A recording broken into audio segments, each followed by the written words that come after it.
what it's all about, folks. Right. Even Melvin got some. Well, it's over. The Tingle jinx has finally been broken.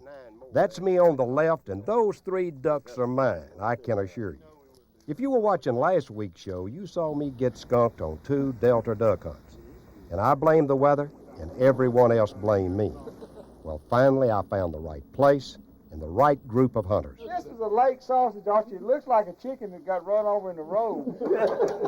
Now, wait a minute. Now, one of my friends gave me that for Christmas. It still looks like a chicken that got run over in the road. It's a what? Welcome to the Fighting Bayou Hunting Club. This 7-member club has strict rules. The main one is to have a good time.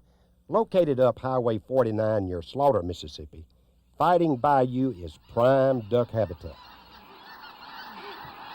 The geese and ducks that fill the afternoon sky were a sign of things to come.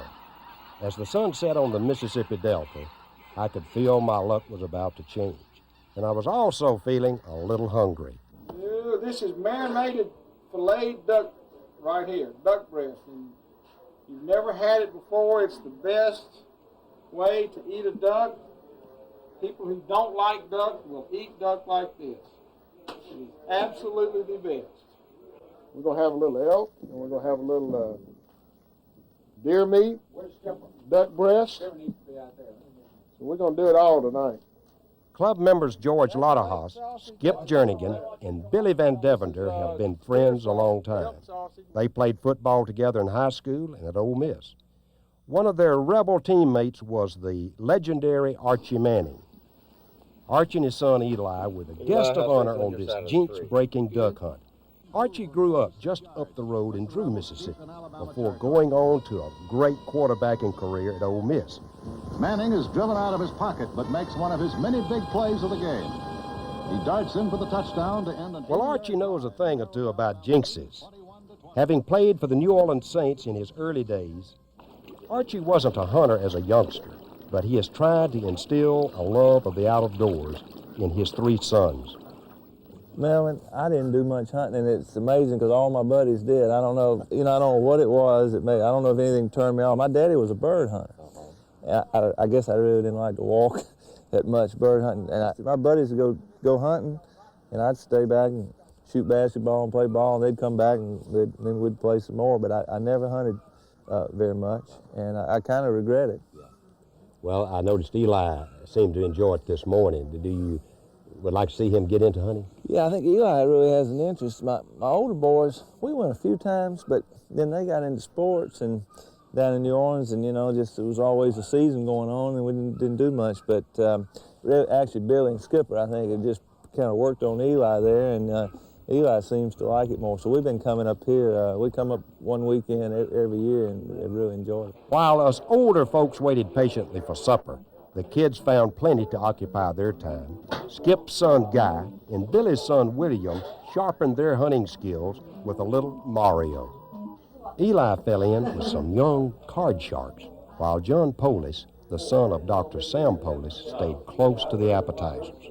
After a feast of duck, elk, and deer, we sat down to find out a little bit about the club. Well, actually, this club has been here since the late 40s. And has been one of the best duck hunting areas in this whole state, in this country for that matter. We're located right here in Booger Den. Where? Booger Den. Booger Den, Mississippi. What's the nearest place that we might be more familiar with? Rouville. Sunshine. And then Rouville, and then Slaughter. We're right between Rouville and Slaughter. Okay, all right. And we're right on the Fighting Bayou over here, which runs into the Quiver River. Now, Right between Rattlesnake Bayou and Fighting Bayou. So nobody would have any problem finding it? Not at all. One thing about these guys, they like to spend time with their sons, and this is a great place to do it. William and Guy are good friends, and they love to hunt together. It's the greatest thing, Billy, don't you think? Absolutely. You don't have to worry about them when they're hunting with you. Absolutely not. Someone in my group warned these guys about the Tingle jinx. They let me come anyway and even offered a little friendly advice. if the sun's out and you've got some patience and you're willing to be quiet and you're willing to be still and you're willing to let us call the ducks in, Melvin, and you're not willing to look up and look and scare the ducks off, if you're willing to do all those things, Melvin, then we'll get you some ducks in the morning. Hey, sounds good to me. Stick around. The end of the JINX is coming up.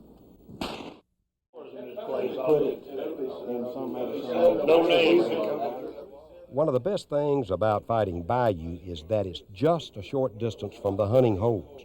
That means a fairly late wake-up call and enough time for a cup of coffee and a warm-up.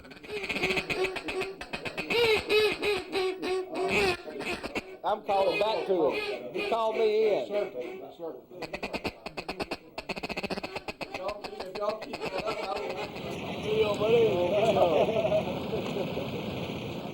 While the hunters drew lots for the hunting holes, Larry Stevens got the boats ready.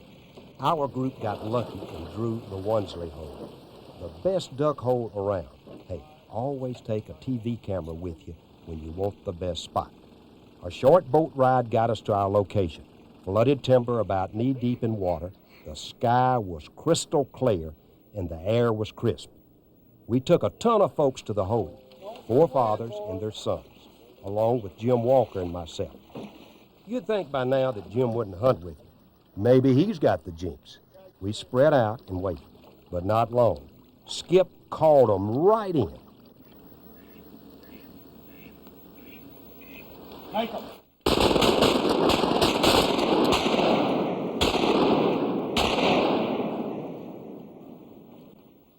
That's the quickest and closest you've ever done when I've been here.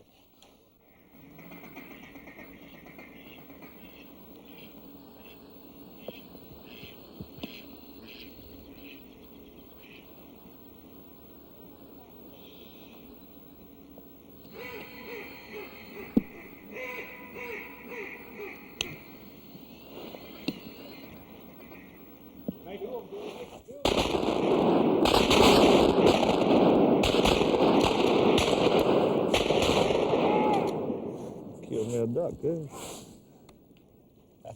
After the second flight, Archie's gun jammed, dismissing the Tingle JINX. He quickly audibled to Billy and was right back in the hunt. The geese that we had seen the day before headed majestically over us on their way south.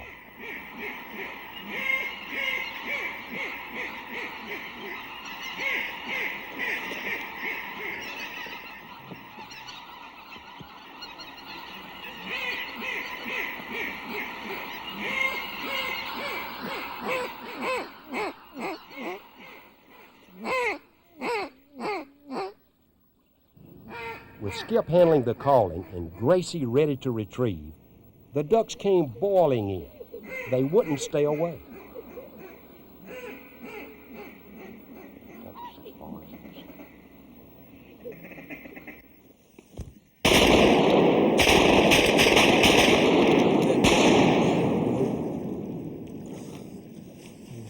But I shot that duck. Eli, what'd you do? You shoot anything? I got a shot. Got a shot?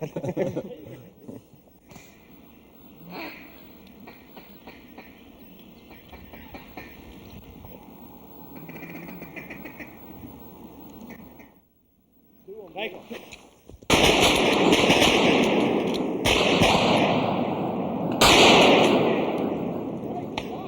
Good shot.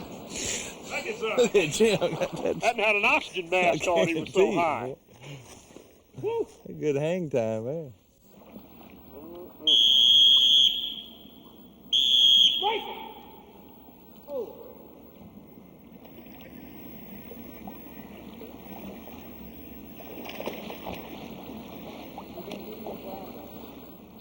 With plenty of ducks to go around, Dr. Polis kindly let son John get a few shots in.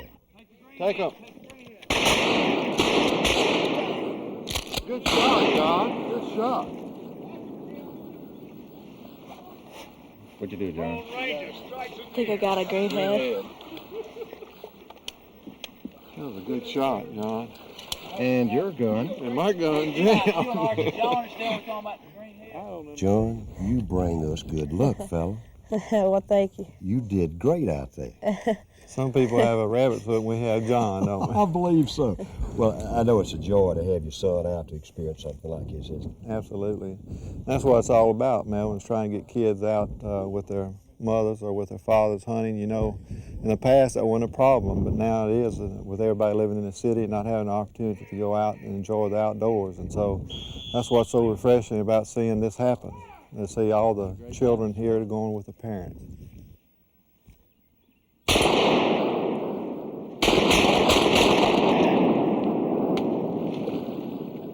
You know, it seemed like the more we fired, the more ducks came in.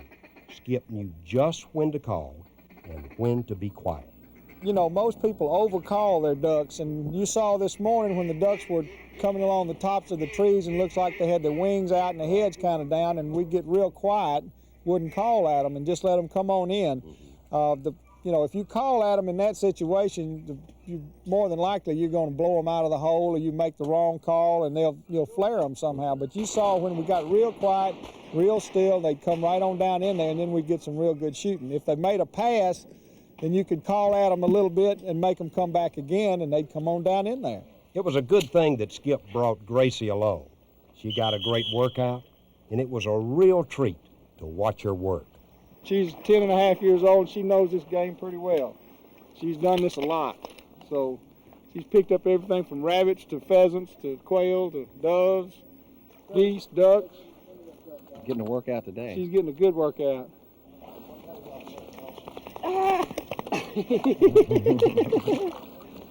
Now that's a big mature greenhead mallard there. That's a big duck. You know, there were so many ducks, we just took a break and watched them fly. The mini waterfowl management program seemed to really be working. You know, for a long time we were doing placing a lot of emphasis on the potholes in North America and in Canada, and now we've added the winter program where we have, in this place right here, you see a good example where you have hot cereal foods such as rice sitting around flooded pin oak flat that they flood. Ideal situation for duck and geese. And as you saw today, I think I saw more geese than I've ever seen in Mississippi. And ducks. And ducks. After a while, some of the younger hunters succumbed to the cold and headed for the house. Hunters from all over Fighting Bayou must have thought that we were through. Our honey hole was quickly invaded by some unwelcome guests. That was Dr. Bush and Dr. Shelton and Dr. Barrett. Dr. Barrett and Dr. Guest. And so they wanted to get in there. They were going to come in behind us. They were awfully nice to let us hunt in the Wisely hole this morning. Thank you very much. Yes, sir. Hey, this was our spot, and we weren't sharing our ducks with anyone.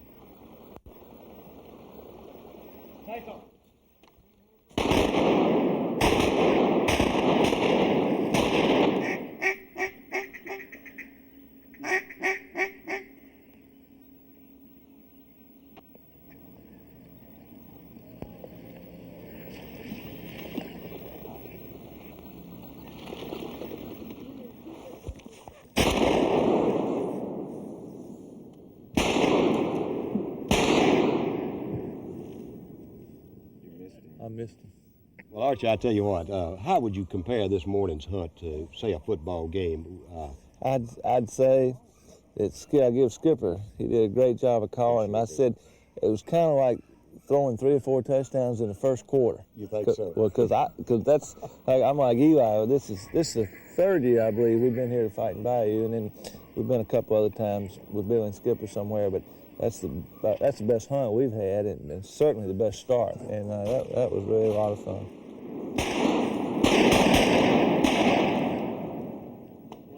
You know, this hunt was different from any that I've been on. Just to see that many ducks is to get a glimpse of nature at its best.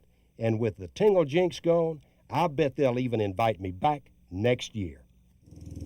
When we knew it was a good day is when Guy was crying and Skipper was telling him just hold on, and the ducks were still coming.